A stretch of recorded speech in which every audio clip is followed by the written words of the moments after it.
There we go. So, how is everybody after week one? So, today's call, obviously, we're going to run through anything that's come up, anything you want to share or bring up, because we went through in week one the reflect and accept stage. So it's all about bringing things up and talk, dealing it with it, bringing it to the surface, and also around potentially seeing what identity might have been feeding through all of that. So when you look at the themes that have come out, you might have seen that you've maybe played a certain role or give yourself a certain role in anything. So I know you were all sharing things, and I loved your poem, Susan. So what's been coming up for you? How have you found it? Just who wants to share? Who's happy to share? Well, I enjoyed the identity bit. That touched base a lot, because I was like, when you were saying about the yo-yo dieting, I was like, oh my God, yeah. Because you're like, oh, this is great for like 2 weeks, and then it's like, I can't do it. So I was like, oh wow, that's dead good. So then when I done my journal and things off the back of that, I was like, it was like, what your takeaways. Like I wrote on that about how I need to love my relationship with food and love exercise and stuff and love work. So I think that was one of my favourite bits of the week. So what identity had you been giving yourself, Kelly? Lazy, overweight. Hang on, I've wrote it down here in my cat book. I love it.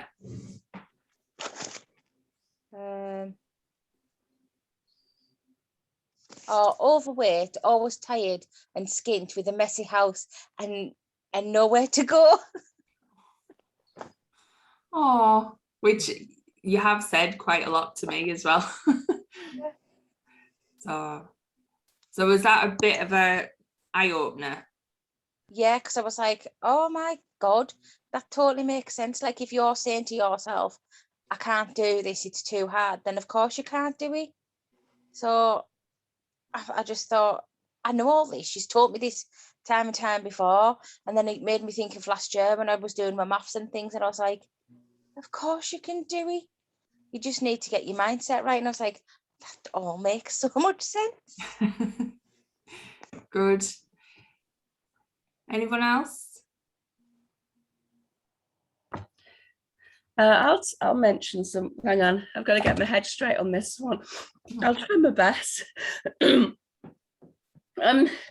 What I tried to do is kind of look at this is where I try and make sense of what I've written down. I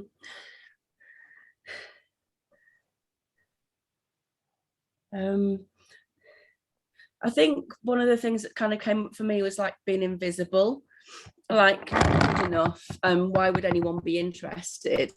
Some of like, and I mean, I'm getting better at this, but like victim, very much a victim. God, this looks really scary a bit. One of the things I found quite hard is emotions versus feelings. When you sort of, remember doing this with something in the group before, where it's like, well, what emotions are coming up? And I always get confused between emotions and feelings. So it's really hard to kind of put things down. I know it sounds, again, I just may putting myself down now because I'm saying, oh yeah, most people probably know that, but not necessarily. So Natalie, stop putting yourself down. So that's something else. How do you see them as different, Natalie? What's coming up for you? What do you mean different? I'm lost now. The emotions versus feelings, what do you see as? I just don't know. I almost like, I kind of write, I mean, what did I write? Sorry. Okay. Yeah, I keep saying sorry. That's another, yeah, something else. I have no need to apologize for being me. I put like anger, lonely, sadness, but then I was thinking, well, that's a feeling, or is it an emotion? I don't know. And then I just got confused between, I think I need a list of emotions and a list of feelings to be able to kind of help me with that kind of thing. But that's just, yeah. I always get confused between a feeling and an emotion. Yeah. I think I see them as the same thing. Yeah. I see Okay. them as the same thing. Yeah, Okay. That's what I see. Yeah. yeah. I So I was waiting for Don't. this big revelation that maybe that I Well- was missing out on. you know what, Natalie, as Yeah. someone who also isn't very good at feeling her feelings, Okay. I totally get what you're saying, because someone could say happy, that sounds like an emotion. I'm happy, but for me, how does that make me feel? Because happy is very arbitrary. It doesn't actually connect me to anything or make me feel something. So I completely understand what you're saying, because that's something I'm working on actively, is feeling my feelings rather than being like, am I happy? Am I sad? Am I mad? Am I angry?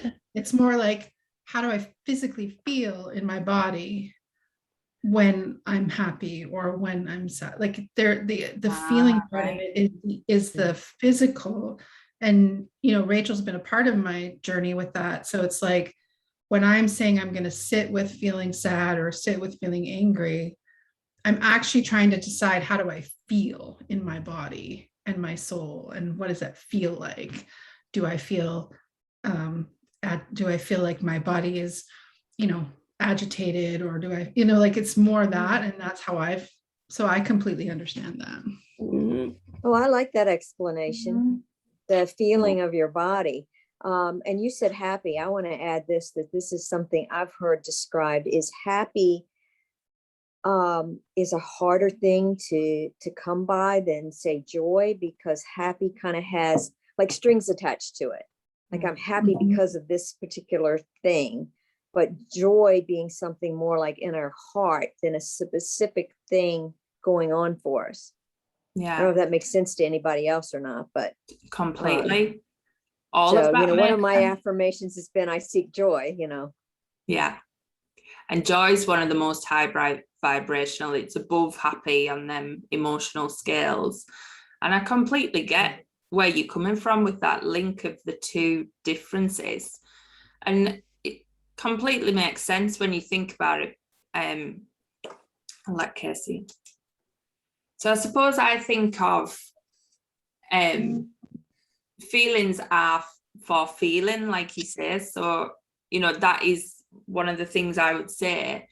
So it is, how do you feel that certain thing, and what does that mean to you? Because it's understanding your own emotions and how they play out, and realizing that for me, emotions are energy in motion.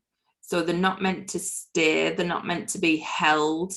So when we try and cling on to something, so even if it's happiness, you try and cling on to it, it gives you a sense of anxiety.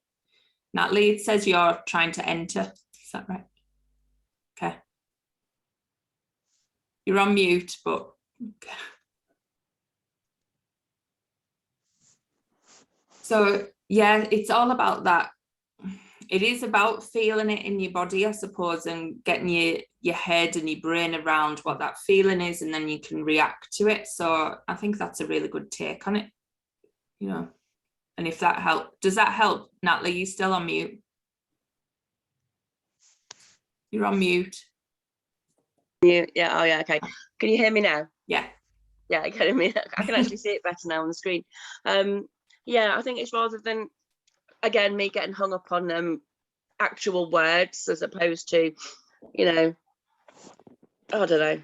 It's that literal thing I think that I have. It's like, well, there's got to be a difference between these things. But ultimately, the big picture is, what is it kind of, does it make you feel sort of like in a negative way kind of thing, and how to kind of turn it around, isn't it? So it's trying to take a step back and look at the big picture rather than worrying about a word, I suppose.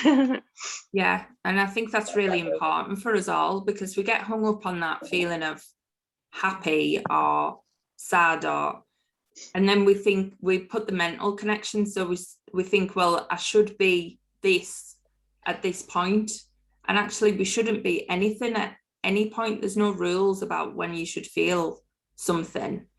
So we kind of, by giving it the word, we we give ourselves an expectation of what we should be doing. So it's kind of like something happens to us and we think, oh, well, I should be happy. And then you instantly feel guilty because you don't have that level of happiness. Does that make sense? Mhm. You know, our brain kind of sets limits on the words, whereas we maybe should just accept how we feel. I think that's maybe why, for me, the emotion and feeling thing, like that's why I see it that way, because Yeah. I set a very high expectation on the emotion, the way the word is, like happy, or, you know, and so then I'm like, "Ugh, am I living up to it? I'm not, blah, blah," you know, and I get all in my head. And so then I'm doing the opposite of feeling. I'm not feeling it. Now I'm like, it's a checkbox. Like, I'm happy. Okay, this, rather than just being in my body and feeling what happy feels like. So Yeah. that's, you know, or what angry feels like. Because I've just been the kind of person who've always, from a very little age, determined that I needed to put my feelings in a box, because I had to keep, I am an epitome of keeping things calm and smooth and all those things, which is the thing that I'm working on releasing, right? So when you are that person, you put those things in a box. And then when you think someone says to you, are you happy? You're like, oh, wait a minute, let me get the box and I'm going to see what I categorize that as in order to put it in that happy box. And then I'm like, Yeah. okay, yep, I have that, okay, yep, I am happy. Yep, okay. Rather than being like, oh, I feel warm, I feel inspired, I feel like now I know that means I'm happy, right? Mhm. I think a That's lot my of new adventure. I think a lot of it's got to do with trauma as well, though, hasn't it? Because you're like, you've got to, you suppress your feelings and your inner child and all that kind of hoo-ha. Like you're scared to show some emotions. I know at like work, if people die at work, I'm not like, I don't cry over every single dead person at work, which sounds absolutely awful. And I feel dead guilty for it. But it is a little bit sad. But sometimes I think, should I be in floods of tears because this person's died? So I think it's a lot to do with background and stuff as well, isn't it? Like, if that makes any sense. Yeah. I think we put way too many expectations on ourselves. Yeah. You know, like you're saying there, Kelly, I mean, you feel what you feel. You shouldn't have to feel any certain way. You feel what you feel. And I suppose it comes from being judged as well in the past, maybe. So Oh, when you felt, yeah. when you've behaved or you've done something in a certain way because you were judged for it, you're like, oh, am I doing this right? Am I going to get laughed at? Am I going to get put down for behaving in that way? Isn't it? Like I said, I suppose, like Kelly said, it's whatever's happened. If something's happened in the past where that's kind of triggered something that wasn't very nice for you, it's like, well, you don't want to get it wrong again, do you? I suppose. It's this. That's again. I'm just writing something else down now that I can think of. I can. That's good. Release. Yeah. No, Yeah, that is makes good. sense. And what Christina was saying about happy in the checkbox is more for me. It's more like if I was asking I'm happy, I have to say yes because I'm supposed to be happy all the time. It's the expectation of the outside world is that, you know, you don't have a right to anything, to, you know, not really have a right to your feelings. Yeah. Yeah. But we do, don't we? We do. That's We why do when I'm indeed. saying that to Yeah. to Kelly, I'm thinking, oh, I'm saying that to myself more so than her, because we all have a right to our feelings, but yet we don't. If we don't think we do, maybe we really don't have them. It's time to I think there's reclaim it. context too. Like, you know, my sister's a nurse, Kelly, and she would probably say the same thing about her experience. And I know, Casey, you probably have a lot of knowledge in this area because, you know, the context of that environment is different than the average person's environment, right? So you're experiencing those things from that lens, from your role in that. And I think there's some element of compartmentalizing that goes on in those kind of roles as well. But I think it is allowing yourself to see how it feels for you. And I think, you know, the beauty is that happy can be different for everybody. You know, it doesn't have to, like, what makes you happy or what makes you sad, or, you know, someone might cry at the really good commercial and that makes them feel like sad because they're like, oh my goodness, you know, and whereas I almost never cry. So it's like, you know, you don't have Like, it's just the context can be so powerful as well, and which is why it doesn't have to be a checkbox. And I like what you said, Susan, about we just put too much pressure on ourselves to be happy or sad, or to have that emotion fit the definition of the word, because I think it's more about how, like, every one of us could experience happy or sadness in a totally different physical feeling in our body. And that's pretty powerful. I cry more because people say nice things to me and I can't cope with it. It's just, I don't know. And then because my last mentor on Friday, on my last day on placement, said something really nice to me, and I had to like walk off crying. And I need to try and process why I was crying about it, because I'm like, I don't know why it made me cry. Maybe it was just touching to you. Maybe Yeah. there's nothing wrong. Maybe there's nothing wrong. And it's just that you found it touching. I just can't cope with people being nice to me. I've always had a hard time with that, with people being nice to me. I mean, it's getting easier. But I mean, I think I've probably got a lot of years on the rest of you. So I've had some more years to process things. And I've been in this work for probably 10 or 11 years. So. But yeah, it just meant a lot as well, Kelly. Like, just because you cried, it's like you say, it's not a bad thing. Do it all the time. But that means a lot, though. Yeah. Well, one way I've heard, tears are just energy moving. Oh, I like And energy moving is a good thing, right? I mean, we all want energy moving within us. Yeah. When we're doing this work as well, if you're crying through your journaling, or you're crying when we get onto the tapping, don't stop the tears. Like Susan says, it is energy moving, and it's really, really good. And that's another thing when, we're told not to cry as a child, like, oh, come on, I'll wipe them tears. And it's from a place of love, but it stops us just having that emotion that just comes out. Hi, Casey. We're just sharing what's been coming up from the reflection piece and the identity work that we've been doing.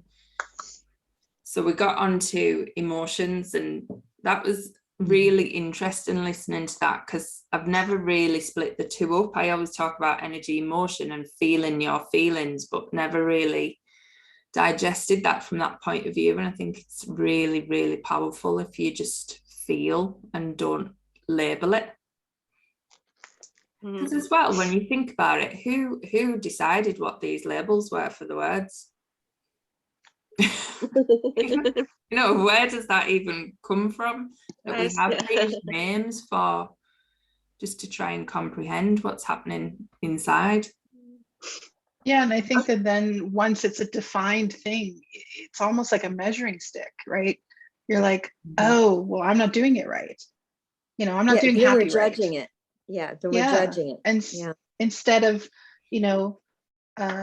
the other thing for me that came up in the things I need to release and is the how, right? And that's a big part of that. It's like, well, how do I be happy?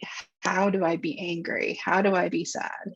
Right. And so I'm just releasing that measuring stick that says happy equals, stand on one foot and do this, and there you're happy, right? Because it's not. And it's completely different for everyone else. Like, seeing a beautiful sunset could make someone happy. Another person's like, yeah, I'm more of a sunrise kind of person. That makes me happy, right? And none of them are wrong or right. And I think if we're doing it based on a definition of the word, it's the judgment. We assume there's an actual finite way to be those things.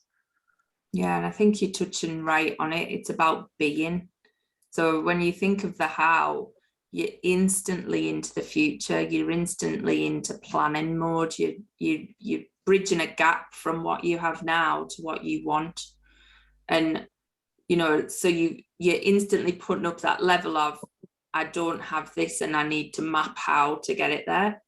Whereas when you just be and you take in that moment and you feel grateful for that moment, you're then actually attracting in more.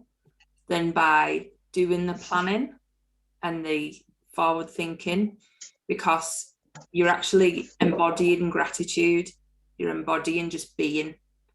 And that's when we talk about surrender and we talk about release, that is what it's just being and letting it flow, because it just becomes so much bigger than, you know, thinking, well, how's that going to happen? Because when we say how, we're kind of, you know, I'll be happy when, it's always got that underlying connotation in a sense. So it's interesting. Is there anything come up for you? I mean, I know you've touched on some of it, Susan, but Susan, do you want to share? Yeah, I mean, I've looked at and realized that, you know, well, and that's something, yeah, I'm probably in mid shift for some of this stuff, is the feeling of responsibility for others. But then again, maybe it's maybe it's a lifelong growing towards where you want to be. Yeah. In a way of moving away from where you don't want to be. But, you know, responsible for others. And the only way that I can have what I want is to give up something else. And then that everyone deserves more than me, and they have to be taken care of first anyway, before I can have what I want. So, and also invisible. I mean, I realized that as somebody else was talking, that, and disorganized lately. I mean, I've been really disorganized lately. It's strange, but you know, I feel like I'm working through some stuff, and I think that's part of it. Yeah. And sometimes I think when you're making a change, especially if you're making a big change, it's like a pendulum swinging, and you know, you've been in this far side where, you know, maybe you're at the extreme of one behavior, and when you're changing it, then, you know, your pendulum swings the other way before you kind of come back to center. Yeah. No, I agree. I think it's like that chaos, isn't it? Like the calm, this eye of the storm kind of feeling, where it's kind of, you can't see, you know, everything just feels a bit, I don't know, foggy in a sense, but yeah, I think I've been in that place for a couple of months. I feel like there's just a lot of stuff stirred up, and you know, last couple of weeks it's just been like tears. Just, I mean, I can be walking through my house, and all of a sudden the tears are just there. It might last a minute or two. I'm trying to just go with the flow and say, okay, remind myself this is energy moving. It's okay. Nothing's gone wrong. Yeah. Because that's part of the old story too. Like others have talked about, is we're not supposed to cry. Tears are wrong. Yeah. No, that's a really big one, letting that flow, definitely. And yeah, just keep doing it, keep seeing where it goes, because there's definitely big things happening around you. And as well, for anybody, it's the full moon tonight. So if anybody wants to release anything, or, you know, you can write things down and burn it, and you know, it's a good time to kind of have that release. So maybe do that release the past meditation as well tonight, just to clear out that stuff. Is there, I think we talked about this maybe in before, but is there another way to do it besides burning? Because I don't have we're not a candle household.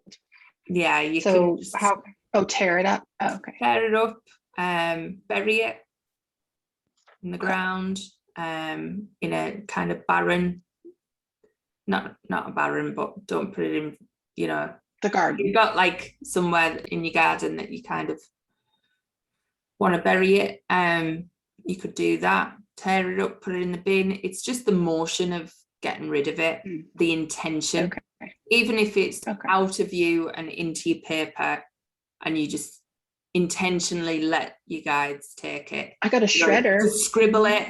Yeah, you could shred it. Put it in the shredder. Yeah, Okay. when I've been somewhere I haven't been able to burn it, I've literally scribbled through it, and that's quite good, because it's like energetically like, oh, you know, just let that go. So yeah, it's all about intention. There's no right or wrong way, and you kind of go with the flow of what you need. But yeah, tearing it up would be fine, or burying it. Yeah. Casey, What's been coming up for you? Pretty much what everybody else said. Just I feel like I've maybe let down my boundaries, and I felt really disorganized lately and emotional also, like, and then I get mad at myself for crying because it's like the words of like, why am I crying? Why did I allow someone to let me or make me feel, or make them let me, or why am I feeling like this? And just all that whole roundabout is like, I just need to maybe be easier on myself. But as you were talking about it, just like crying, just how maybe it's like always said, it's like you cry for attention or whatever, like just instead of crying for attention, just like letting it go, like it's okay. And like flow is my word for the year, and I haven't really thought about it much, and you've said it like so many times on this call. I'm like, it's just talking to me, just like let it all flow out, and just quit being hard on myself and get back to my routines, because that's when I felt best, and that's when I like feel like things go smoother. Yeah, definitely. And we were talking about judgment and the judgment that gets put on emotions, and us, we put them on ourselves as well, to say, it's right or wrong to do certain things or feel certain things at different points. And I did read, it was in one of my oracle cards, something about why do we put all these expectations on ourself and our life when really we're just being, and just let it be. Like, we actually decide whether something's right or wrong in every single moment, and it just is. It doesn't have to be anything else other than it just is. I think that's really helpful, because I know, like Rachel, when you told me, you almost have like kind of put your hand up and said, whoa, like, stop. She does do that to me. She'll be like, stop, in a very loving way. But it's kind of what you were talking about, Casey, like, because I was actually overthinking the how of my release. So I actually now, instead of releasing, I was like, well, how do I do that? How? And I was like freaking out. And then I was like, I'm just not going to think about it. I'm just going to stop thinking about I have to release things. And therein lied the solution, because I just stopped trying. And then all of a sudden I started to release things. And that was what it was. I just had to get out of my own head. But the only way I could do that was to just tell myself, okay, I'm done. I'm not going to think about it now. And it worked. And then it comes back, but it did help. And I will say, it's also very powerful to imagine Rachel saying to you, stop. What, like my spiritual slap on the membership call the other day. But I'd like to add, if Go it's on. okay, I'd like to Yeah. add that, Casey said about being kinder to herself or something along those lines. I want to share this song. I'll put it on the page, the Facebook page later, but it's I'll Be Gentle with Myself. And her song is about, I'll only go as fast as the slowest part of me feels safe to go. And it's about, I'll treat myself like a newborn baby child. And it's like, if we could treat ourselves kinder like that, like we would a friend, we'd all be lots better off. Oh, I forgot you looked up all them songs, Susan, so I can't wait to hear that, because I love them. So post them in the group. I love this woman's Yeah. songs. Her I remember last time you Karen posted Drucker, a yeah. load. Yeah. She's got some fantastic music. Oh, amazing. Who is it, Susan? Who is it? Who's Excuse the me? artist? Karen Drucker. I'll put this song on the Facebook page, and then you'll be able to find others, but she's got a lot of very inspirational stuff. Mm-hmm. And what I liked is that I'd listened to her for a while, and then all of a sudden I heard this interview of hers, and she says, and now you all know what all my problems are. And I was like, it never even occurred to me that they were her problems. I just thought she had it all figured out because she was singing about them. On Just- Spotify. Sorry, Kelly. Just found it on Spotify. Yeah, honestly, Yeah. the songs are amazing. I totally forgot about them, Susan. So thank you for honestly. I'll be, if you pop that in, I'll definitely go. But I think there's a big theme in this call tonight, definitely around this judgment piece. So this week, we maybe need to be conscious and just share if it comes up, and share in the group, because a lot of our unhappiness, a lot of our issues, a lot of the things that come up is because we do label them ourselves, or we've been labeled them certain things. And this reflection piece is all about, you know, what are them labels and boxes and things that we've been told that put us, you know, that they weigh heavy on us, and we can lift them and we can choose to lift them. And actually, we don't actually need any of them. So we maybe need to stop putting right and wrong, or, you know, well, it's normally right and wrong, isn't it? There's normally a right or a wrong way of doing something or feeling or being.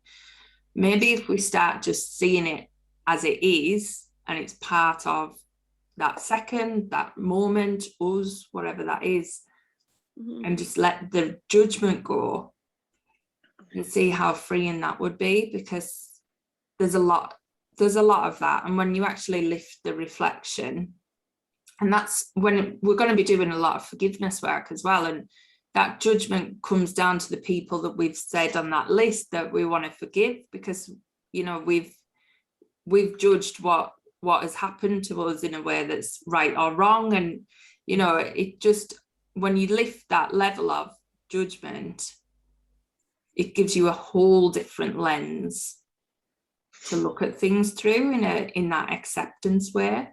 And I know that was freeing for me, definitely, when I was, you know, changing things, you know, quite radical things. But I'd spent years kind of, you know, hoping my husband was going to change, and kind of blaming him in a sense that he wasn't.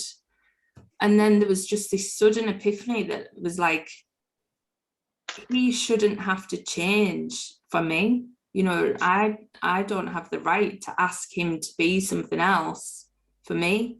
And actually, he's perfect, but just not for me. So as he is, he's perfect for someone else, but it just wasn't what I was wanting. And that just completely changed things, because I thought, it's not his fault. It's not anybody's fault. It's just a difference, and one that we couldn't really resolve, because one of us would have to bend or wield or change, and that's not right. So that was a moment of absolute clarity that changed things for me. And I think it was just that minute of, there isn't any blame, there's no, you know, there's no right or wrong or what one way of doing things. So I think if probably this week, maybe look back and just, when we're doing things and bringing things up, or things are triggering you, just see if you're placing any kind of expectation on something that you could lift. Because I love that point, Christina, when you said about, you know, you were wanting the how to release things. You felt like you needed to release things. And we did have this conversation after you read The Big Leap, didn't you? Because Christina read The Big Leap, which is an amazing book, but then she kept seeing everything as an upper limit problem. And she kept putting this, she would get an issue, and then it was like, well, I have an upper limit problem. And it was like, you don't have an upper limit problem. You're just trying to figure stuff out. You know, there is things there that you're stopping it, but by labeling it and putting that bar across, we give ourselves a block, whereas we maybe just need to stop the labeling. Does that help? May I share something about my judgment, letting go of judgment journey?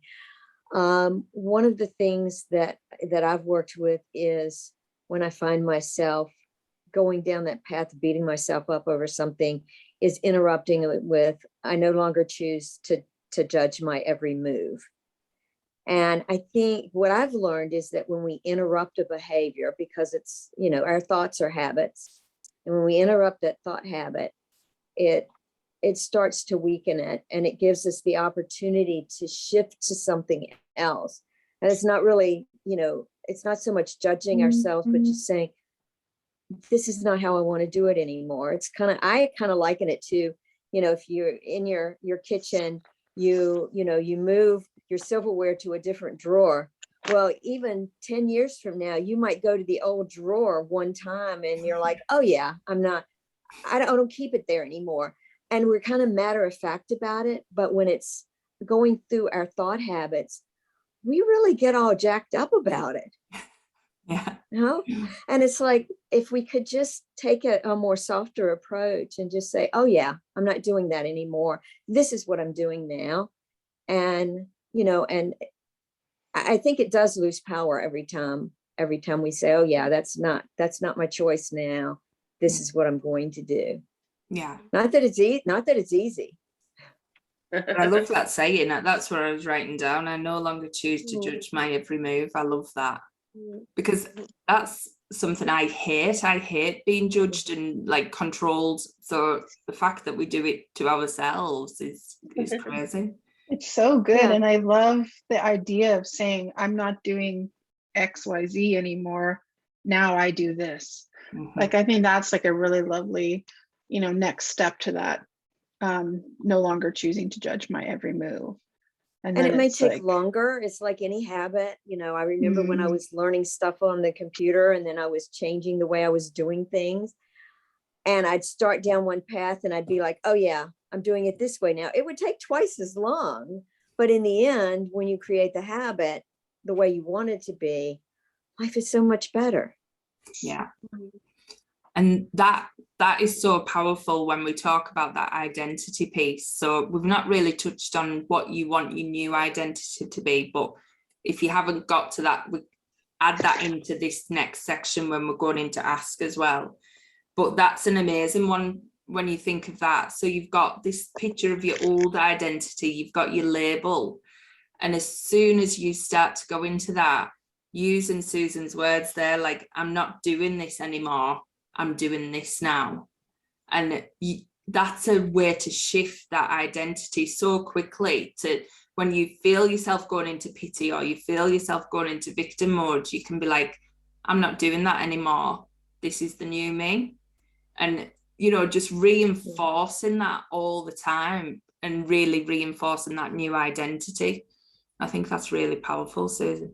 Well, for the new identity, what I came up with, confident, caring, I matter, and self-care for me. And then from that, I created these 2 affirmations, and I'll be happy to put them in there. Yeah. I choose for me, and I live my life for me. Yes. Because those are really important ones to me. Well, because first off, I said, I feel responsible for everybody else, and like I'm supposed to figure out what everybody else needs. So choosing for myself and living for myself is huge. I love that. Yeah. Yeah, you'll have to post them. They'll be awesome. I've got images of Christina and amazing creativity going on to do with pictures of these words, because they'll be awesome. Did anybody else do anything around the new identity that you want to bring in? Don't worry if you didn't, because we've got say that or anything. I've not done anything. All I've done is the old stuff really, or so That's I didn't really. right. Yeah, that's okay. So behind, well, not behind, but yeah, I've only really started it since I've come away really, because I realised I got too many other things going on and doing too much. So that's why I've come away, and it's like, stop. Now I can think. Breathe. Well, I think I sort of did the same thing as Christina. When I looked at this, I said, my new identity, I can't do this. I don't know how to do this. And then I walked away from it, and it's like I'm doing something else. And I'm like, oh, well, this is what I want. Yeah. Yeah. And the overthinking gets us every time. Yeah. But it's hard, isn't it? Because again, it's that you think sometimes, am I going to pick the right one? Am I going to pick the right thing that's going to make me change? And I think it's just letting go of that, because sometimes I'm like, well, what is that new identity? And it brings up all different things. And if it is bringing up stuff, so you think, oh, well, I can't have this, I can't call myself that because this is still there. That's things to write down that you need to let go of as well, because as we work through each of these modules, what you'll find is there still might be that bit of things to let go of as we move through. So this next week, we're moving into the ask phase, but please don't feel, you know, if you've got anything that's coming up to clear, just pop it on your reflection page so that you can keep, you know, once we go into really digging down and clearing that stuff, it's about seeing what's on there. So even in the ask, there might be things that come up and you think, well, I don't deserve that, or I'm not ready for that, or whatever that is. They're things to write down so that we can clear them, because when we start to ask and move into that new identity, it'll still bring up some fear or some level of I'm not worth that, or I'm not, you know, so don't worry about that. We're moving into ask to see where that resistance is as well. So it's not just, it's going to be fun. It's going to be all about what do we want, but don't worry if there is that level of resistance, because that's how this is being planned, to kind of put you into that mode of what do I want? And then think, have I got the tension that's like, I'm not really there yet? Don't worry about that. Just keep writing it down. So this reflection log that you've got, just keep adding to it when you need to. Anything that comes up at any point, just keep adding, because these steps I'm teaching you are just the cycle, and you'll dip in and out of them all the time. So we'll be going through it like front to back, but it literally is, you can go back and clear things or change things as you go. So don't feel like, oh, well, I'm on week 2 now, so it's just this.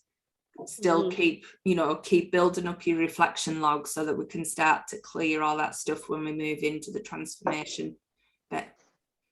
I think too, just from a sort of structure, because Rachel shared that this is the first time she's done this particular course, it's really helpful for her and for me to like kind of see how the flow works. So like, just as a reminder, like we have some stuff that will come out tomorrow for everybody in the platform, but then week 3 is like an implementation week. So for myself, I'm looking at it like, okay, the stuff that I did this week is a lot, and then next week's going to be probably a lot, but then I have like this 3rd week where some of that stuff can like kind of like absorb and permeate. So it's like there's a 3-week chunk for all of those concepts. So, you know, don't feel, for myself, I'm like telling myself, don't feel overwhelmed, don't feel like there's lots of space. And then I will give feedback myself from my own perspective, like, did it feel like it was too squishy? Did it feel like I needed more time on a different section? Like, you know, we're kind of in this together, the 6 of us. So it's like, we have the ability to say how, you know. But the big thing as well, this isn't black and white. It's not like, this is the way I live my life. Like, this is literally the way I do things. So I will go back if I need to reflect and things are coming up. I will go back and I'll journal on that reflection and things I need to let go of. If I feel I'm not giving the universe clarity, I'll go into my ask phase. If I need to clear some beliefs, I'll do that. So these are things that I do, and this is how I literally live my life. So I don't want you to worry about it being, well, we're in week 3, so I've got to be on this, and this is still coming up. That is fine. So even when you get, you know, 2 years down the line, you'll be on a higher level of manifesting, and there'll still be things to shift and move and clear, and that's fine. So then you go back to reflect what's coming up, and you change your belief around it. So I just don't want you to get, you know, hung up on, I can't write this on that reflection log because it's, you know, we're on week 5 now. Just keep that log of anything that's coming up, anything that's triggering you, because that's the best thing. Get it out, get it on paper, and you can see what it actually means, and then we can start to clear it. So I just wanted to let you know that, you know, that's how this will work. We'll probably constantly be adding to that log so that we can clear it. I think that's a really good distinction, because this is something, you know, where I think Rachel and I have found our differences. I'm very linear. And I sense there's a couple, Natalie nodding, like we're very linear. So when Rachel's just said, and what I heard from that is she's just giving me permission to not be linear. So it's like, in a roundabout way, that was the linear. So like now I'm like, okay, there's the structure. I'm good now. Like the structure is I can go back and around and around and around. That's allowed within the boundaries and the rules, right? So Totally. I think that as well. yeah. So it's like, you know, I kind of sense that maybe there's a few people who speak the language in this group. So yeah, and I have tried to be more structured for people so that we've got this very, you know, like with the checklist of the week, so you know what we're having and what we're doing, and you know, because it is a process, and you know, once you learn to adopt the process, like anything, you dip in and out of a process, but it is a process. But I don't want you to feel like or get stressed by the fact that there still might be things coming up that you feel should have come up in week 1 that are coming up in maybe week 5.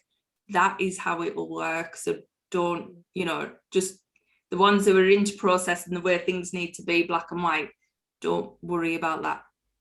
That's good. Because I know things the way my brain, I can, you know, for me, I'm sort of put myself under pressure of doing it now, and then things were likely to come up later on, and I know they will, but it's like almost like now I'm thinking in my book, right, I'm going to allow like 2 or 3 or 4 pages extra on that section. This again is how I'm thinking about it, so that I can just go back and just keep adding to it and whatever. So that's yeah. Thank you. And I would this is literally a way of living. So it's a 12-week course, but that's why we've got the implementation weeks as well, so you can really absorb it, and it becomes part of just a process that you do when you need to do it. Or even daily, you know, I journal daily, and I'd clear stuff daily. I often do tapping most days. So, you know, it's really is just becomes a way of being rather than, you know, a course that you learn and you maybe do once. Is that all right? Susan, are you all right? Yeah, I wanted to add one thing that was coming to me as everyone was talking about the current identity. Isn't really the basic, when you boil it all the way down, that our current identity, what we're really seeking is being true to ourselves. And so, I mean, that affirmations have been very powerful for me. So I'm thinking, what a powerful affirmation to just say, I'm willing to be true to myself, in the way of bringing forward what it is we want in our lives. But I like to add, because I've worked a lot with affirmations, and I think we don't need to push ourselves. That's why I like to add I'm willing in front of it, because if we just jump in and say I'm true to myself, it might be more than our system can handle. And you can get physically ill from saying affirmations if it's more than you're ready for. I've experienced it. And so adding I'm willing in front of anything is such a powerful way to start. Yeah, and that's a key point as well, Susan, about you making yourself physically ill, because if you're saying something that you don't believe, it builds up that level of stress and anxiety, and that is really important to know. You could definitely, good point about adding that willing. Yeah, if we say we're willing, then we open ourselves up to the experiences that help us along that path. Yeah, that's brilliant. I'm writing these nuggets down, by the way. So is Christina. Oh, I love it. I love it. And I've been doing a lot. I don't know if anybody, I know Christina does art. I've been doing a lot of creativity journaling, and I'll bring my journal next week and share a couple of things. Yeah, because that's been very powerful for me. It's kind of like a journaling, and then kind of transforming it into what you want it to be. But it's all, I mean, mine's all done with magazine pictures, so it's sometimes you're pulling pictures, you don't really know why, and you put this stuff on there, and it's like you may not figure out for a week why you put something there, and then maybe have an aha moment. That's been pretty powerful. And I've been led to that by the universe because, you know, things just started appearing in my inbox from different things I checked into. So That's amazing. yes, Kelly's it is. really artistic as well, aren't you, Kelly? Yeah, I Ah. like to doodle and anything. I've been felting this week. That was good. Getting stabby. That was really good. Stabby. Is that a release of tension? Yeah, it's really good. I was dead angry to start. Well, I wasn't angry. I was just, I think the full moon made me a bit meh. So I was like, I'm in a group and she makes like goddesses and things like that. And my dog had got hold of it while I'd moved it to dust and savaged it. So I was like, oh, I'll have to fix it. So I fixed it and I was like, I forgot how much I enjoyed doing that. And I was in a great mood after that. So yeah. That's a huge aha moment. Yeah. Well, Rachel Yeah. always says to me, because I'm like, Rachel, I'm not good at meditating. I don't make the time. But she's like, your meditation is your creativity, because that's what. Yeah. So, Mhm. Yeah, and it doesn't have to be like everybody else's journey. Meditation for me is what works, but it doesn't have to be the one that works for you. You've got your outlet. Susan's got her art. You know, we've all got our own ways of. For me, walking in nature as well. You know, my walks of a night. If I miss that, and it doesn't feel like I don't feel in alignment as much. So just go with, you've got to find what makes your soul happy. That's the thing. So I'm just conscious of time, but week 2. So if you've still got bits to finish on week 1, don't worry, they'll just carry on nicely. Week 2 is a lot more kind of fun. So I want you to like have a good think about it and just go crazy with this one. So we've got the exercise in there, the Be Do Have exercise. So I want you to just get a bit of paper and split it into 3. I'll go into it, but just think about everything you would love to be, everything you would love to have, and everything you would love to do. And just literally list absolutely everything that comes to mind. You can do this a few times as well. And it's just to really, like I say, sometimes when you start to write a massive list, you put things on there that you've just never even thought of, and they'll come through quite naturally. And there'll be things on there that you're like, wow, I didn't even know I want to do that. But it helps you just see, when we talk about this new identity, you talk about all the things you want to be. So whether you want to be an author, whether you want to be an artist, whether you want to be a teacher or a nurse, or, you know, whatever that is for you, that'll all start to come out. So, you know, that new identity will naturally start to form as well once you see what's coming out on there. So you do that and then kind of prioritize where you see your focus, what really is making your heart sing, not what you think you should do or what you think you should want, what you really, really do want from that soul level. So, you know, that's the exercise. And then there's a bit on there about anchors, about how to anchor this in. So we've talked a lot about affirmations and things like that. So there's a bit on there about that. So we're moving on to the ask. But remember, if anything comes up where you've done the exercise and you've picked out kind of your top 3, and then you're like, but I couldn't do that, write that down, you know, get that on your reflect page and really just get out what's coming up for you. Is that okay? I've noticed songwriting has come up for me, because Wow. I used to be I did music GCSE, and you know, I play not played it for a while, but I play a brass instrument and singing and stuff. So singing and composing was something I did from GCSE music and stuff, and did really well with it. And I've not done anything for ages. And when I went away to Norfolk in August, I had my journal, and when I was walking up and down the beach, I felt this need to kind of write about things, and I was like, where the hell's all this coming from?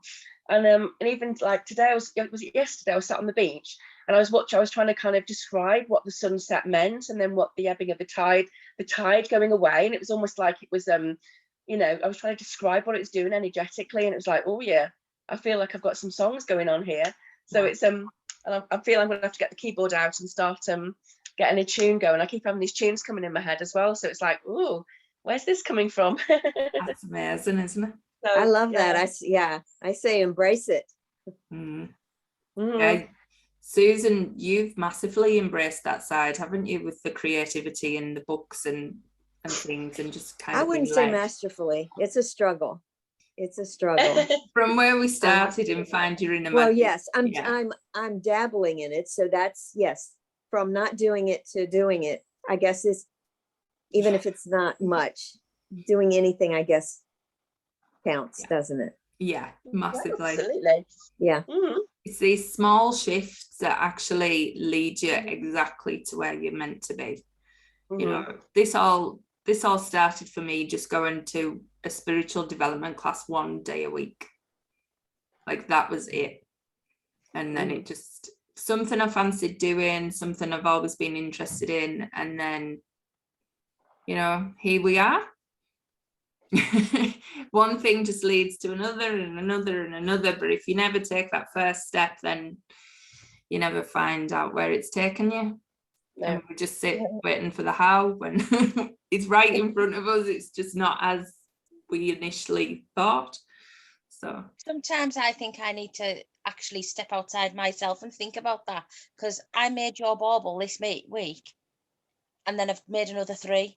So I've done 4 baubles this week, and I only intended on doing yours. So I need to actually think, oh, how much you're achieving. yeah, Yeah. And that's for everybody, you know. Look at, literally, I see in Susan how much you've done since we first met. I see in all of you how much you've done since we first met. And, you know, you need to step back and see that for yourself. Like, it's massive. You know, Casey, when we first met, you know, we look back at when I first did that reading for you, you know, that changed from where you were to where you are now. You know, it's massive. So imagine once you start to see all these things on paper that you actually want. Oh, that'd be a good one. Yes, Rachel, you just triggered another affirmation for me. I want to appreciate myself for who I am. Oh, I love that one. Because, you know, you're saying exactly what you're saying, and I'm saying, oh, no, I'm not really doing it. Yeah. What I'm doing doesn't really count. Yeah. And it's huge because, you know, to put it into context, Susan, when we first started, you seen art as a, you know, a bit of a, you weren't even letting yourself do it. And now, you know, you're leaning into what you enjoy, new things as well, you know. Yeah. And that's huge, a massive change. So what was that? I want to appreciate myself for who I am. I love that. I mean, that's a nice one to use, you know, with other people too, you know, people that we're judging or not happy with, or, I mean, if we could appreciate ourselves and everyone for who they are, wouldn't we be in a much happier place? Yeah.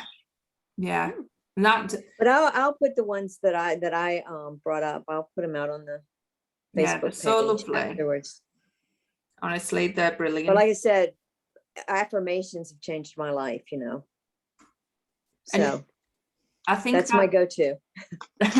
But that's how easy it can be, you know, things like that we think are just a set of words, but they are our spells, and the things that we believe and the things that we believe about ourselves, they're a set of words. You know, we just need to find new words to replace the old. That's the issue. Because actually when we say and the old will fall away. The old will fall away. Yeah. When we practice the new. Yeah, definitely. So yeah. Oh, I've loved tonight. Thank you for all your input. It's been, you know, and thank you for opening up and sharing. I just feel like it's such a lovely group, and honestly, we're going to get so much out of sharing from each other and seeing what's coming up. So thank you for that. I've loved it. Thank you. Thank you for Thank you. You sound a bit better as well, Natalie. Yeah, I'm not talking too much now. I have to keep putting on silent when I'm having a cough, but yeah, I'll be fine. Oh. Just get some more thanks, speed. Well, you looked like you started feeling better as soon as we got started. Oh, so- yeah. So obviously the call, being in this group was powerful for you because it seemed like it brought something better out. Yeah, indeed. That's And what I it's saw anyway. Yeah. good. I'm in a completely different place as well, so it's all a bit like, I kept thinking, oh yeah, where's that, and yeah, so I'm staying in the car. I've just come away for a few days in the caravan, so it's like, oh, where's that? I'm not in my usual place. But yeah, yeah, it's good. No, thank you, everybody, and I will Thanks, pop everyone. in the Thanks, group Rachel. anything you need, and I'll speak to you soon. Thanks. Bye. Bye. Bye.